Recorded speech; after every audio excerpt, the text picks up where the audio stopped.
Donc, je m'appelle Karine Tremblay. J'ai mon conjoint qui est Maxime Deveau et mon petit garçon de 6 semaines et 5 jours, Liam.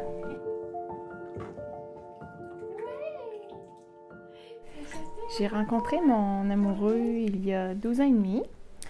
À l'époque, c'était mon ami, puis on allait faire le motoneige ensemble. Puis, à un moment donné, après quelques années, là, on a décidé de sortir ensemble. On est comme tombés amoureux par hasard. Puis, ça fait 12 ans et demi que je suis avec mon chum, puis qu'on vit notre passion de la motoneige. On n'était pas pressés d'avoir un bébé, mais au printemps 2021, mon chum a commencé à me dire qu'il serait prêt à avoir un enfant. Moi, je n'étais pas prête. Lui, il était prêt avant moi. Puis finalement, on a décidé de s'essayer à l'été 2021, mais là, finalement, j'ai fait une fausse couche, mais je suis retombée enceinte là, en février 2022. Puis de là est venu notre petit amour. Dans le fond, moi, je voulais profiter de ma passion, la motoneige, parce que je savais qu'en ayant un bébé, je n'allais pas pouvoir en profiter autant. Donc, c'est pour ça qu'on a attendu aussi, puis pour vivre notre passion de couple et notre vie de couple avant de s'engager dans la vie de famille. Donc, on est sûr qu'on est fait l'un pour l'autre aussi pour la vie, parce qu'on a eu plein d'épreuves. Au niveau du travail aussi, d'être stable. Moi, je voulais que ce soit un bon moment. Puis je pense que 34 ans, c'est un bel âge pour avoir un enfant. Donc, vas-tu finir par changer de couche, J'ai eu une grossesse vraiment merveilleuse. Pour vrai, ça a super bien été. J'ai été en plus en vacances pendant l'été parce que je suis enseignante, donc j'ai vraiment pu profiter de ma grossesse. J'ai eu quelques nausées au début, là, comme tout le monde, mais au deuxième trimestre, tout a arrêté. Puis, à part des douleurs au dos, à la symphyse, j'ai vraiment eu une belle grossesse. Puis, à mon accouchement, j'étais très bien préparée aussi parce que j'avais été voir Josée, l'ostéo, pour qu'elle me fasse des traitements. J'avais été voir Cathy Dufour pour des traitements d'hypnothérapie pour me préparer à l'accouchement, pour visualiser l'accouchement. À l'accouchement, c'est sûr que j'ai eu beaucoup d'heures de travail. J'ai eu 30 heures de travail de contraction en 5 minutes, là. Mais l'accouchement s'est passé naturel. J'ai pas eu de péridurale, de calmant, rien.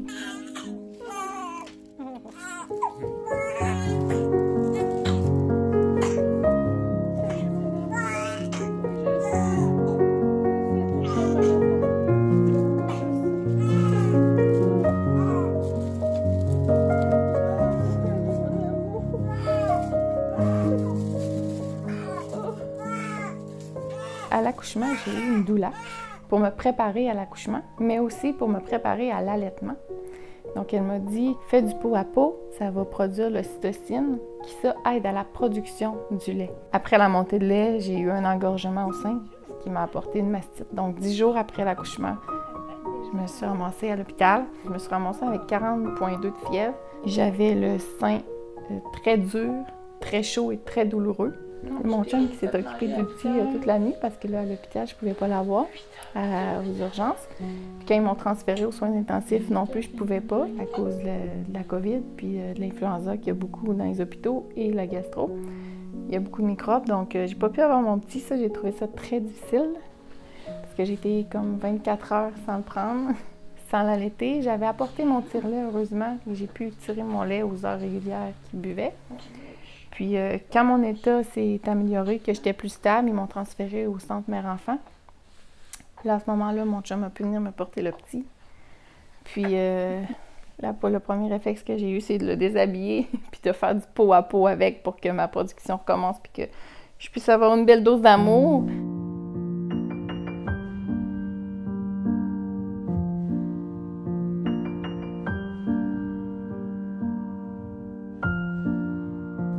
J'étais vraiment motivée à continuer d'allaiter. Je voulais pas lâcher malgré cette épreuve-là. Moi, l'allaitement, je trouve que c'est bon pour le bébé. Le lait, il n'y a pas meilleur lait que le lait maternel. Quand le bébé tète, la salive du bébé entre par le mamelon. Puis ça dit à notre corps de produire les anticorps que le bébé a besoin si jamais il est malade. Donc, je me dis que le lait maternel, il n'y a rien de mieux pour l'enfant parce qu'il s'adapte au fur et à mesure à l'état de santé de notre enfant. Puis, je trouve ça vraiment pratique. Tu sais, si le bébé a faim, j'ai pas besoin de faire chauffer un biberon, ça prend pas de temps, c'est go. L'autre fois, j'étais au centre d'achat, il y avait faim, mais j'étais à la salle de bain, j'ai allaité le bébé, j'ai pas eu besoin de revenir à la maison, tu sais, ou d'essayer de trouver un micro-ondes pour chauffer du lait. Donc, je trouve qu'il y a un gros côté pratique, surtout aussi économique, parce que j'ai pas besoin d'acheter le lait. En plus, avec les pénuries de lait, ça, c'est un autre casse-tête pour les parents qui doivent se procurer du lait qui n'est même pas disponible. Mais c'est ça. Puis aussi la proximité avec mon bébé. T'sais, j'ai vraiment des beaux moments avec mon bébé en allaitant. Puis même la nuit, je me lève pour l'allaiter, mais des fois, j'ai juste le goût de rester collée avec parce que je trouve que c'est vraiment des beaux moments. C'est comme un privilège qu'on a, les mamans, de pouvoir allaiter notre enfant.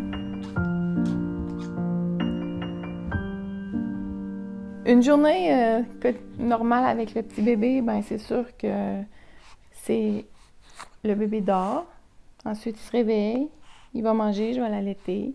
Je lui fais faire des petits exercices. Il y a des périodes d'éveil là, de maximum 2 heures. Des fois c'est 1 heure, des fois c'est 1h30, des fois ça va jusqu'à 2 heures. Donc à ce moment-là, j'en profite, je le berce, je lui parle, on fait des petits exercices au tapis pour renforcer son cou et ses petits muscles. Puis après ça, ben, c'est environ aux 3 heures là, que le bébé mange.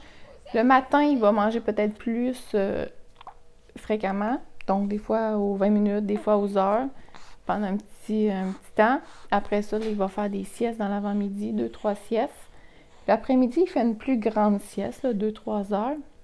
Puis la nuit, ben, je peux me lever là, 3 fois environ pour allaiter. Au début, c'est sûr que c'est vraiment aux 2 heures, là, quasiment, là, maximum. Mais là, il commence à faire ses nuits. Là, ben, moi, je dis qu'il fait ses nuits parce qu'un 4 heures, je trouve que c'est long à comparer au début, mais c'est sûr que c'est pas une nuit complète. Mais on se tient à faire de dos, manger, puis faire des exercices. Puis moi, j'en profite beaucoup pour le coller parce que je me dis, un petit bébé naissant, ça grandit vite.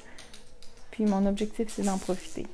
Et je laisse faire comme toutes les autres activités qui sont à l'extérieur, le ménage, tout ça, là, je me concentre pas là-dessus, je me concentre vraiment sur le petit, puis j'essaie de profiter de toutes ces périodes d'éveil au maximum. Puis même quand il dort, je me gâte encore.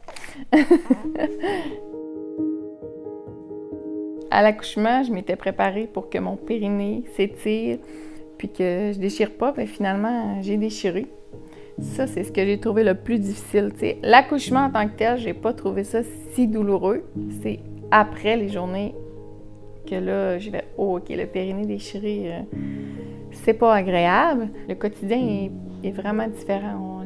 Aller à la salle de bain, c'est plus aussi facile qu'avant. Marcher, c'est pas aussi facile qu'avant. Juste de se lever du lit, ça fait mal.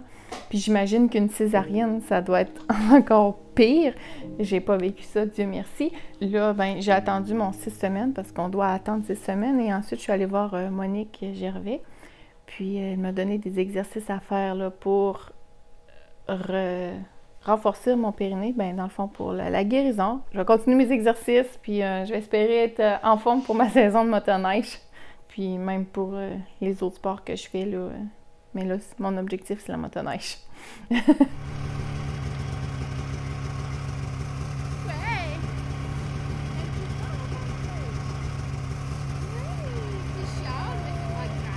C'est sûr que là, il était encore jeune, il y a 6 semaines.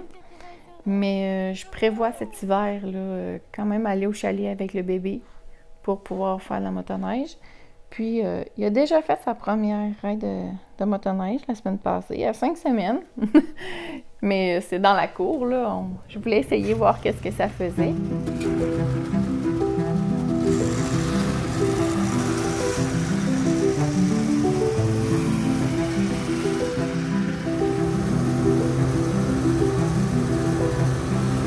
En fait, quand j'ai tombé enceinte, c'était à l'hiver. Puis je m'étais dit, quand je vais tomber enceinte, je ne veux pas me priver de ma vie que j'aime. C'est pour ça aussi que ça a été aussi long avant qu'on se décide d'avoir des enfants, parce que j'étais pas prête à laisser mes passions de côté. Puis quand je suis tombée enceinte, j'ai continué à faire de la motoneige, à faire de la moto, à faire du cateau, à faire du jeep, comme je faisais, mais en faisant plus attention, évidemment. Puis là, ben, je sais que cet hiver, je pourrais peut-être pas en faire autant parce que j'ai la même passion que mon chum. Alors, on est toujours ensemble. Donc, ça va être soit lui, soit moi, mais je sais qu'en allaitant, je suis un petit peu plus privée, puis j'ai pas le choix de faire des concessions. Mais j'ai trouvé des solutions pour en faire quand même. Si je suis au chalet, ben, je vais pouvoir aller en motoneige avec mon chum pendant que ma mère a dit « Moi, je vais garder pendant le jour, tu iras faire la motoneige. » Donc, je vais pouvoir aller me promener autour, puis venir l'allaiter quand ma mère va dire « OK, il a faim, il est temps. » Au fur et à mesure qu'il va grandir, je vais l'apporter avec moi, puis quand il va avoir l'âge, on va y acheter une petite motoneige pour voir s'il aime ça, mais d'après moi, il va aimer ça, parce que dès que j'étais en machine enceinte, là, je le voyais, ça bougeait dans mon ventre, puis j'écoutais des vidéos de Jeep, puis là, il se mettait à bouger. Je disais « Oh! Il a le goût d'aller faire un petit tour. »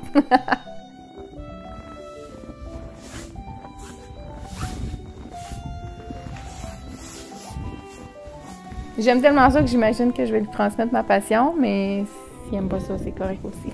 Ça va coûter moins cher, en fait. Ça serait quasiment mieux, mais non.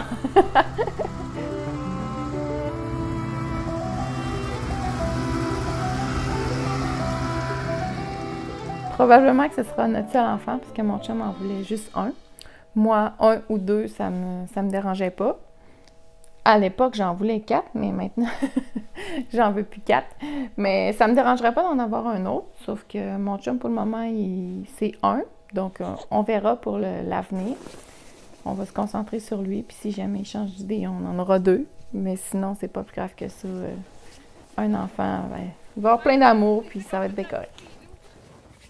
Le 6 semaines postpartum, j'aurais voulu peut-être en profiter plus pour relaxer avec mon bébé. C'est sûr que j'ai eu beaucoup de problèmes de santé qui m'ont peut-être pas permis d'en profiter autant.